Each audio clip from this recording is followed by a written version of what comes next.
ஒரு அழகான சிறிய நகரத்தில் வருண் என்ற ஒரு சிறுவன் வாழ்ந்து கொண்டிருந்தான். வருண் மிகவும் புத்திசாலி. ஆனால் அவனுக்கு ஒரு பெரிய பழக்கம் இருந்தது. அவனுக்கு காய்கறிகள் சாப்பிடவே பிடிக்காது. ஒவ்வொரு நாளும் அவன் அம்மா கேரட், தக்காளி, புரோக்கோலி போன்ற ஆரோக்கியமான காய்கறிகளை சாப்பிட சொல்லுவார். ஆனால் வருண் எப்போதும் முகம் சுளித்து, எனக்கு காய்கறி வேண்டாம் என்று சொல்லிவிடுவான். ஒரு நாள் இரவு வருண் ஆழ்ந்த தூக்கத்தில் இருந்தான். அந்த நேரத்தில் அவன் அறையில் திடீரென ஒரு மந்திர ஒளி தோன்றியது. அந்த ஒளி மெதுவாக ஒரு மந்திர கதவாக மாறியது. வருண் அந்த கதவுக்குள் சென்றதும் அவன் ஒரு அற்புதமான உலகத்தில் நிற்பதை பார்த்தான். அவன் முன்னால் ஒரு பெரிய பள்ளி இருந்தது. அந்த பள்ளியின் பெயர் காய்கறிகள் பள்ளி. அங்கே என்ன நடந்தது தெரியுமா? கேரட், தக்காளி, புரோக்கோலி, உருளைக்கிழங்கு அனைத்து காய்கறிகளும் மாணவர்களாகவும் ஆசிரியர்களாகவும் இருந்தன. ஒரு புத்திசாலி கேரட் ஆசிரியர் வருணை பார்த்து சிரித்தார். அவர் சொன்னார், என்னை சாப்பிட்டால் கண்கள் மிகவும் நன்றாக வேலை செய்யும். அடுத்து ஒரு தக்காளி டாக்டர் வந்தார்.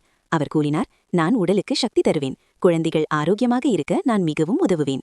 பின்னர் ஒரு பெரிய புரோக்கோலி ஆசிரியர் பேசினார். என்னை சாப்பிட்டால் உடல் பலமாகும். நல்ல வளர்ச்சி பெற காய்கறிகள் மிகவும் அவசியம். இதையெல்லாம் கேட்ட வருண் சற்று யோசித்தான். அவன் மனதில் ஒரு உண்மை புரிந்தது. காய்கறிகள் உண்மையில் உடலுக்கு மிகவும் நல்லவை. அடுத்த நொடியில் வருண் திடீரென தனது படுக்கையில் விழித்துக் கொண்டான். அது எல்லாம் ஒரு அற்புதமான கனவு என்று அவன் புரிந்து கொண்டான். அடுத்த நாள் காலை அம்மா மீண்டும் காய்கறி உணவை கொண்டு வந்தார். இந்த முறை வருண் மகிழ்ச்சியாக எல்லா காய்கறிகளையும் சாப்பிட்டான்.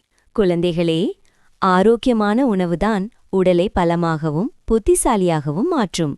அதனால் காய்கறிகளை தினமும் சாப்பிட மறக்காதீர்கள். இந்த வீடியோ உங்களுக்கு பிடித்திருந்தால் லைக் பண்ணுங்க, கமெண்ட் பண்ணுங்க, அப்புறம் சப்ஸ்கிரைப் பண்ணுங்க.